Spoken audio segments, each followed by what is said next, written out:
Oke. Assalamualaikum warahmatullahi wabarakatuh. Selamat datang teman-teman. Hari ini kita ketemu di acara talk show dalam rangkaian acara Sardiani Bazar Online Ramadan. Untuk hari ini tanggal 20 Mei ini giliran tema tentang event organizer. Event organizer ini diprediksi akan sangat terpukul ya di tengah pandemi COVID-19 saat ini, adanya physical distancing sama PSBB, jadi jangankan event-event besar, sunatan aja nggak boleh. Nah, maka dari itu kita hari ini kedatangan narasumber foundernya Kampung I.O Nusantara. Kita manggilnya Abah Pro dari Abah Production. Mungkin sembari kita tunggu Abah connect. Halo? Ya, halo.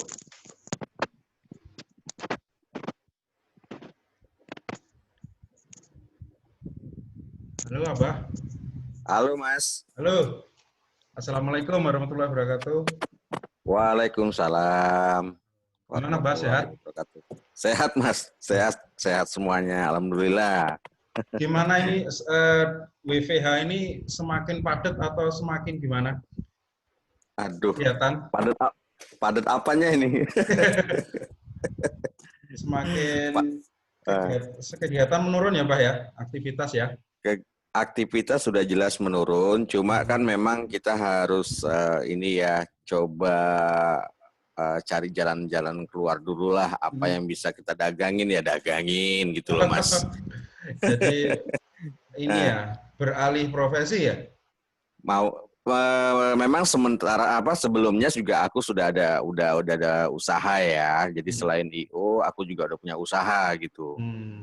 Jadi nggak mengandalkan IO juga gitu kan Mas. Ada usaha ya kecil-kecilan lah gitu ya. Alhamdulillah bisa apa ya mengcover semuanya. Menopang ya.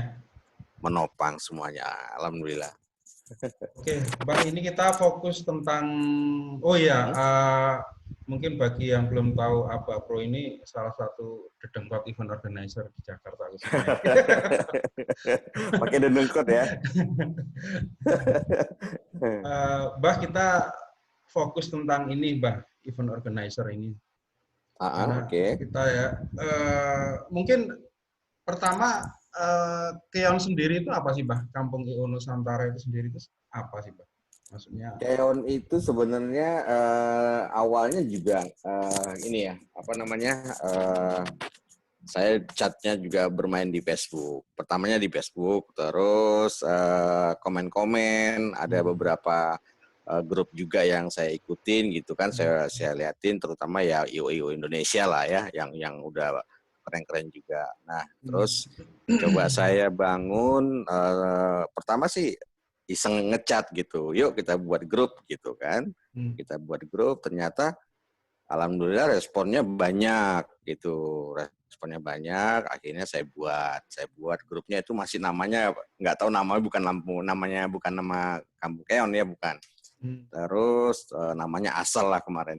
Terus dari obrolan tim atau member itu anggota-anggota ngobrol, akhirnya ketemulah itu nama Nusantara. Pertama Nusantara dulu ketemunya kan, ketemu nama Nusantara. Wah, Nusantara terus diobrol lagi, semakin lama semakin enak kitanya ngobrol sama member ya, teman-teman. Terus ada celetuk lah itu, ada salah satu teman, ada kampung yuk kita coba buat nama kampung. Akhirnya yaudah yuk kita putuskan jadi kampung. lebih namanya lebih familiar, merakyat ya, kampung. karena kita orang kampung semua. Orang kampung semua. Jadi itu semuanya membernya itu yang ada dalam Keon itu pelaku event organizer sampai ke vendor-vendornya itu, Mbak ya, sound system segala macam itu.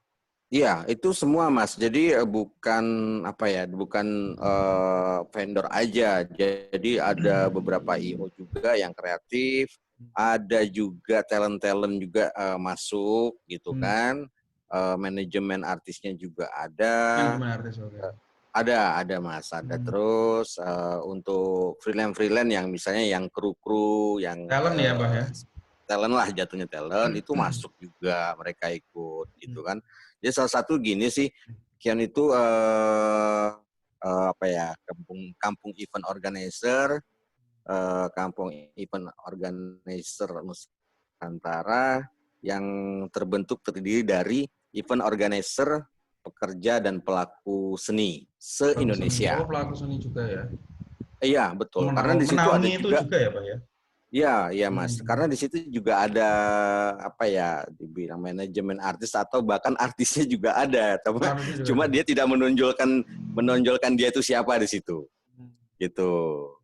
Jadi se-Indonesia yang berbagai macam event service juga yang dapat ditemukan di Keon gitu itu kan. Seluruh Indonesia ya, Mbak, lingkupnya ya, Pak ya.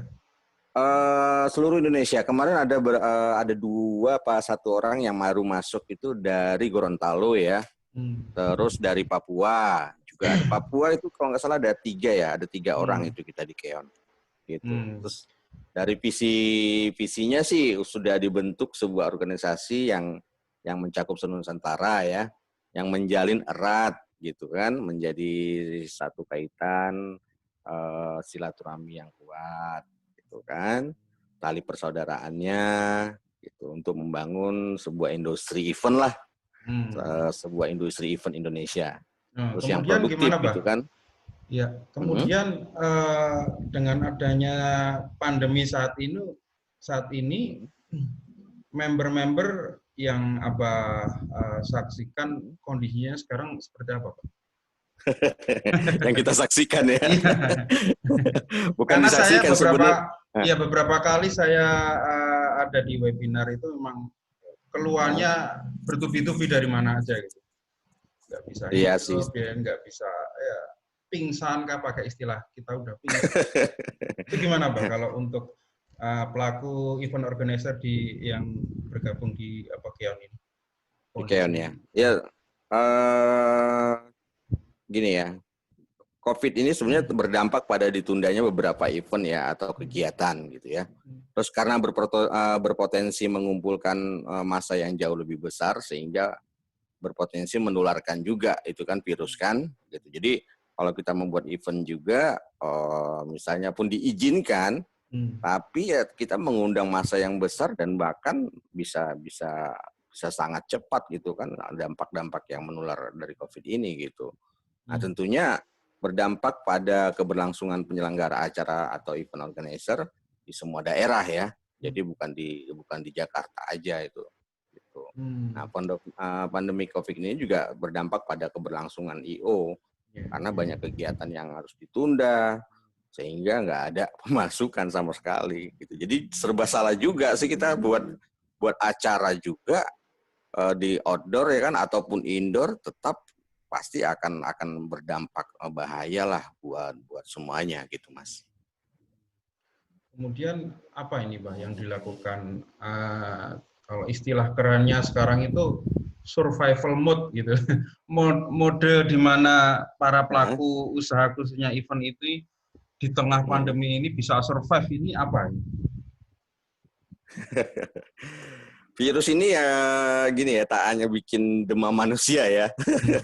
demam tidak mendemamkan manusia juga semuanya. Jadi segala bisnisnya juga dari IO ya yang untuk baik IO baik WO juga sama ya.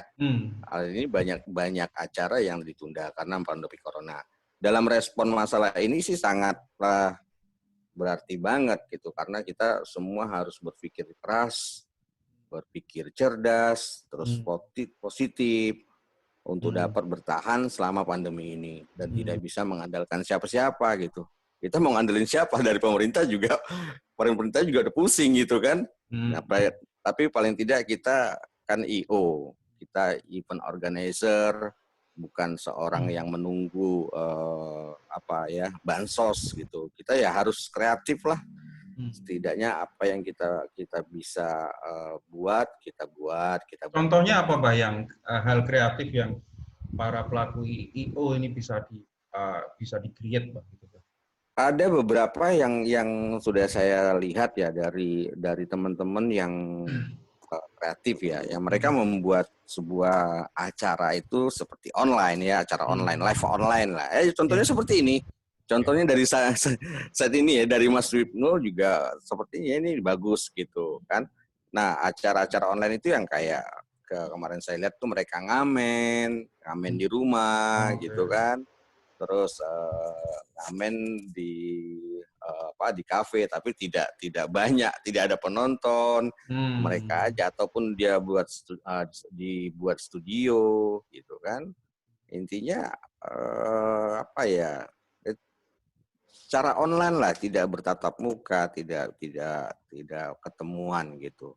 Bahkan yang saya lihat juga banyak yang jatuhnya ke marketplace ya, dagang ya gitu. Di Keon juga kan disiapkan untuk marketplace, jadi dagang apa aja lah, sandang pangan gitu, secara online semua gitu, secara online gitu Mas. Kemudian kalau untuk beralih ke online, Mbak, kan karena kemarin, Mbak, saya habis ikut webinar juga bahwa IO ini memang salah satu yang terpukul berat atas adanya pandemi ini ya. Bahkan dikatakan bahwa dari hasil riset itu sebelum antivirus itu ditemukan, event itu akan susah dijalankan, dalam arti kesadaran juga, orang juga berat untuk datang ke sebuah event gitu, dari kesadaran sendiri gitu. Nah, itu diprediksikan 1-2 tahun gitu. Nah, kemudian kalau inovasi event itu beralih ke online gitu, bagaimana sih, Pak, kesiapan para pelaku IO gitu untuk shifting gitu, beralih ke dari event offline ke online? Gimana sih menurut apa kesiapan para pelaku IO saat ini itu di Indonesia? Saya rasa kalau untuk kesiapannya itu mereka sih lebih teman-teman sih matang karena basicnya juga apalagi di multimedia ya, dia juga lebih bagus gitu kan, buat kalian yang di bidang itu gitu. Terus nggak jadi masalah sih untuk situnya, dan saya rasa sangat bagus sekali, lebih dikembangin aja lagi, lebih dikembangkan. Bukan secara apalagi yang sekarang digital ya, itu kita lebih enak gitu kan, coba dikembangkan terus lah gitu. Kemudian kalau dari sisi ini, Mbak, dari hitung-hitungan bisnis nih, kalau dulu event gitu ada beberapa item yang bisa kayak sound system, panggung segala macam gitu. Sekarang kita beralih ke online gitu, Pak. Hitung-hitungan bisnisnya kira-kira seperti apa itu? Sangat ini enggak menggiurkan gitu, atau malah belum ketemu gambarannya? Kalau di tadi yang kita bahas itu kan secara online ya, kita bahas secara online. Mau nggak mau kita tidak menggunakan properti yang contohnya seperti rigging, tapi bisa aja mungkin sebagai dekorasi aja di belakang ya, dekorasi background belakang aja bisa, sound system juga bisa. Tapi kalau untuk bernegosiasi untuk untuk rental jatuhnya ya, ya saya rasa untuk dihitungan bisnisnya ya jauh sekali gitu. Bahkan mungkin kan bisa nggak kepake gitu kan. Contohnya misalnya saya punya sound system gitu, ya mau bagaimana kita bernegosiasinya gitu kan, gitu sedang seperti ini gitu. Paling tidak ya dengan adanya online juga kebantu, tapi dalam segi bisnisnya, dalam hitungan bisnisnya mungkin tidak seperti yang off air yang sebelumnya lah gitu kan. Sponsor juga paling tidak kan apa sih benefitnya ke mereka gitu kan, benefitnya ke mereka apa gitu, kita juga harus pikirkan juga gitu.